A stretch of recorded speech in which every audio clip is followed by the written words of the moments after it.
Hey there, it's a super day with Supergirl and Superman news, crossovers, and Barbies. Sounds weird. It is weird. More on that in a bit, and thank you to the Puppy Bowl for sponsoring this episode. But first, soon your Hulu may not be as rad as you thought it was, and you can thank Time Warner Cable for that. You see, Hulu was a step ahead of Netflix and others for doing next-day streaming of your favorite shows instead of waiting for the entire season to come out, and Time Warner isn't happy about that.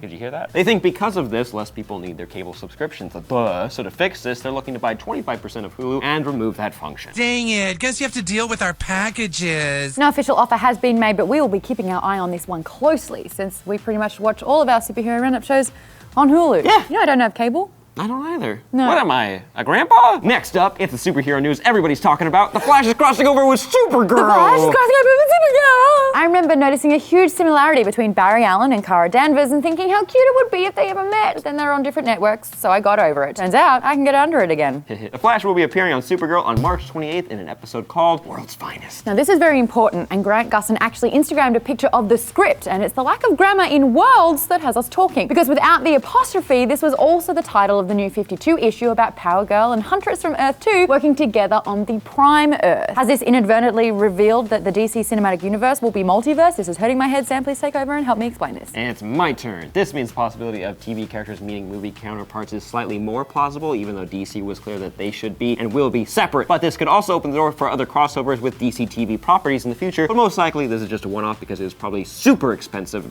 and probably wouldn't, Pun intended, super? Also, there are multiple titles of World's Finest. There's a Batman's World Finest, there's a Superman's World Finest. It doesn't matter, they're all different stories. But it's World's apostrophe. So it all comes down to grammar. I knew grammar is far more important than people allow me to enforce. And finally, staying on all things super, Barbie has now made the Superman doll following the success of Batman and Wonder Woman. Now, Barbies are usually the girls' domain. Us guys, we have action figures, collectibles, man things. Even after saying all of this, I can't help but saying, this guy looks pretty beautiful. Oh, mama. Sam, I've been telling you from the start that Henry Cavill is one of the more beautiful men on this planet. Debatable. Really? He's incredible. What's your type? Tits? Tits! I mean, he's incredibly detailed and the costume is on point. Those hair waves, those dreamy eyes, that clenched fist. Sorry, I'm just kind of lost in his eyes. You can pre-order that now for $40 or just wait till March and you can have them fight like Batman v Superman do in the movie, like this way. Or this way.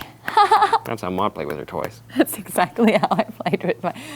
It'll be interesting to see who they're selling to because I can't really imagine diehards heading to Barbie for this range, but who knows, I could be very wrong. Hey, DC canceled the Young Justice TV show because too many girls were watching it and not buying the action figures. And although this sounds like ridiculous, it is refreshing to see that DC's catering more to the female audience. Maybe. That's a positive spin on this story, huh? Yeah, is it? Because girls like to show too much, they canceled it. They weren't buying the toys. That's because they were in the boys section of the toy store. And now they're in the girls section. Yay! Yay! And while you're looking for ways to procrastinate on the web, just check out the link in the description of this video where you can see Sam and I hanging out with the cutest puppies and the top 10 weirdest dogs in pop culture. It was real fun to make. Pop culture. Oh. Wolf. And if you want to keep busting out your best then check out the Puppy Bowl this Sunday, February 7th at 3 p.m., 2 p.m. Central, only on Animal Planet. This year, it's Team Ruff versus Team Fluff in the big game. The best part is that the puppies featured come from 44 shelters and rescue groups from 25 states across the U.S. and Puerto Rico. That's pretty cool. That's sweet. That's pretty cute. I'm Maude. I'm Sam.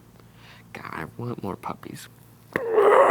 Just about everybody loves dogs. Hounds. Pups. Pooches. Canines. Doubles. However, sometimes in pup culture, people come up with dogs that are less man's best friend and more, the heck did we just witness? So we had to know, what are the top 10 craziest canines in movies, gaming, and TV?